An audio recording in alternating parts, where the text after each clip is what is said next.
Pozdravljeni, danes si bomo pogledali davčni multiplikator. Če zelo enostavno povemo, kaj je to davčni multiplikator. Davčni multiplikator nam pove, koliko država pobere davkov in če te davke tudi potroši, kako to vpliva na velikost bruto domačega proizvoda. Zdaj si bomo pogledali dve situaciji. Ena je, če imamo proporcionalno obdavčenje, to se pravi, da so vsi dohodki ne glede na velikost obdavčeni z enakim odstotkom, in potem pogledali bomo še progresivno obdavčenje, to se pravi, ko se odstotek obdavčitve povečuje z višanjem dohodka. Ne? Se pravi, prva varianta je, da imamo proporcionalne davke. Prvič imamo, to se pravi, proporcionalni davki in uravnotežen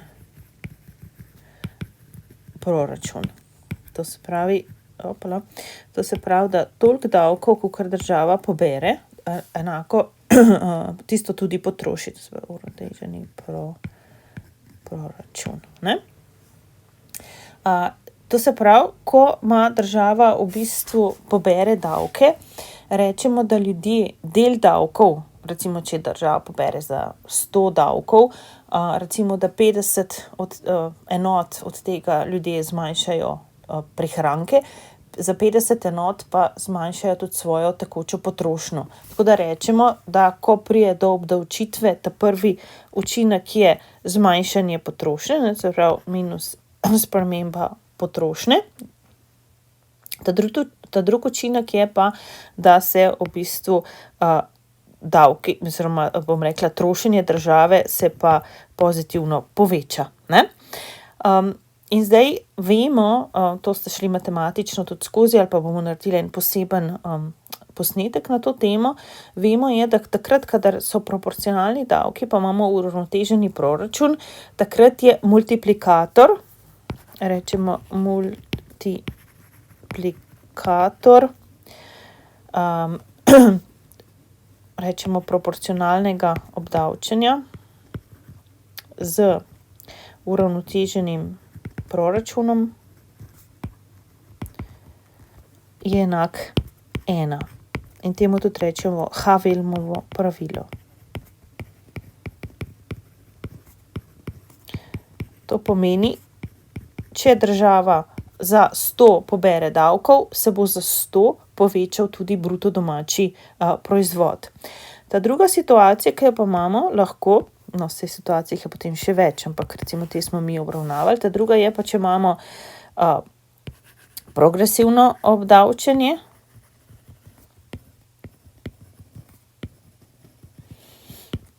in uravnoteženi proračun.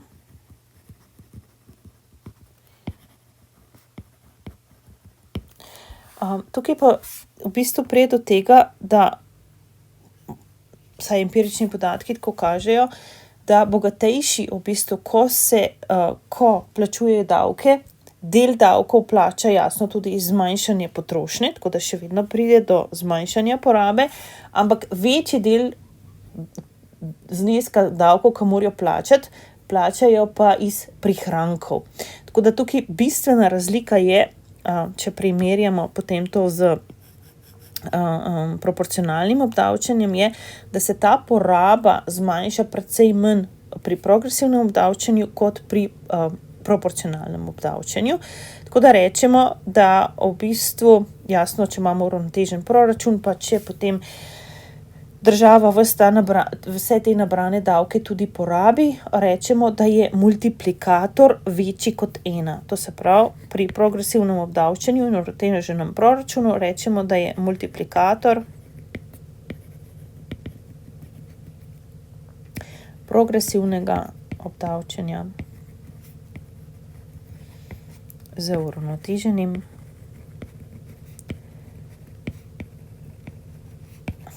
proračunom je večji kot 1.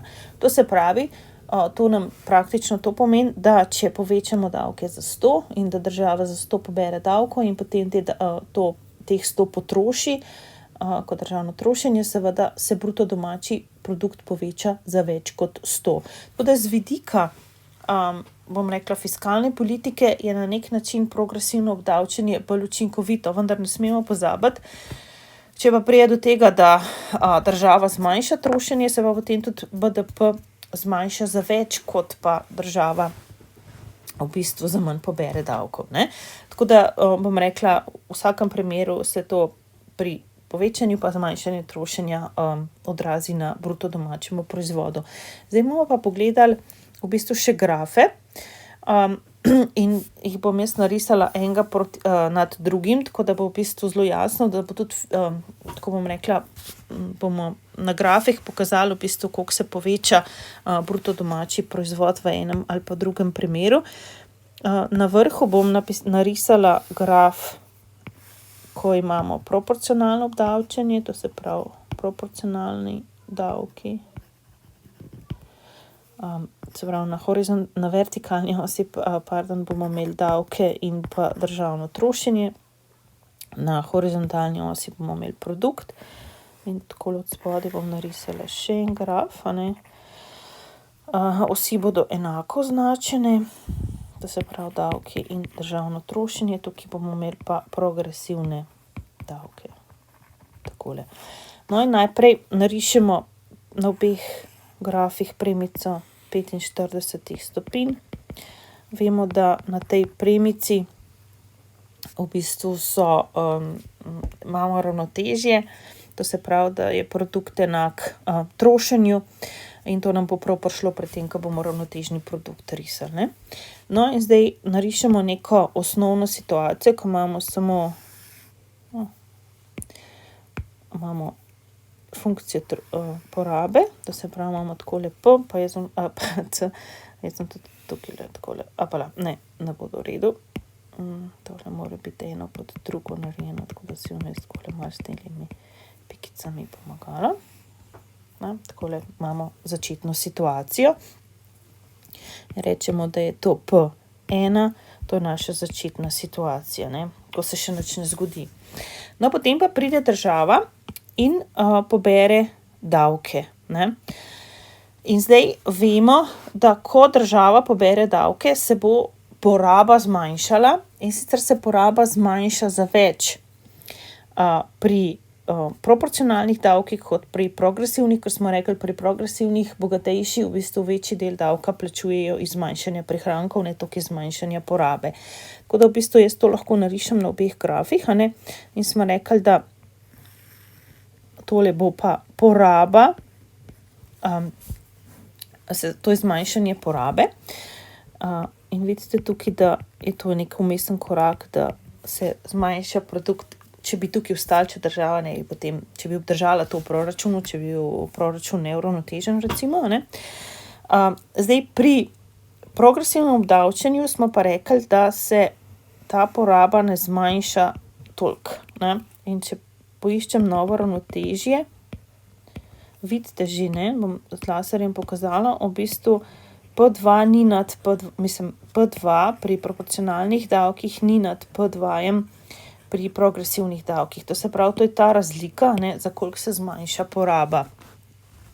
No, ampak tukaj še ni konec zgodbe. Smo rekli, ker imamo uravnoteženi proračun, bo država potem vse te davke tudi porabila, ne. To se pravi, štartamo iz te naše zmanjšanje premice porabe in zdaj v bistvu še trošimo, a ne, država troši, tako da v bistvu zdaj narišemo še, no, to me pa res heca zdaj. Narišemo še takole. Tukaj imamo pa potem C črtica, ne, plus davki, ne, to se pravi, to je ta razlika zdaj. In vidimo, da smo prišli v novo ravnotežje. In to je P3, a ne. No, zdaj bomo pa pogledali, bomo za enako količino, ne, pobranih davkov, bomo zdaj še pri progresivnih davkov, na grafu progresivnih davkov zdaj povečali to našo trošenje, ne. Jaz sem samo tole premico malo podaljšala. Takole, gremo nazaj. No, in zdaj gremo in povečamo. In vidimo, a ne, da v tem primeru je to P3. Zdaj jaz se moram tukaj malo pravičiti, tole sem jaz. Ne. No, kakorkoli že. Bomo naredili tlele P3. In zdaj vidite, da je v bistvu strašna razlika, a ne. Tale P3 dobimo takrat, ko imamo proporcionalne davke, tale P3 dobimo takrat, kadar imamo progresivne davke, ne. To pomeni, da za isto pobranih davkov in jasno, če imamo uravnotežen proračun, to se pravi, da država potem porabi, se pravi, da gre za spremembo G-ja, a ne, enako v primeru progresivnih pa proporcionalnih davkov, se BDP za več poveča v primeru progresivnih davkov, ne. In to je v bistvu razvidno iz tega grafa.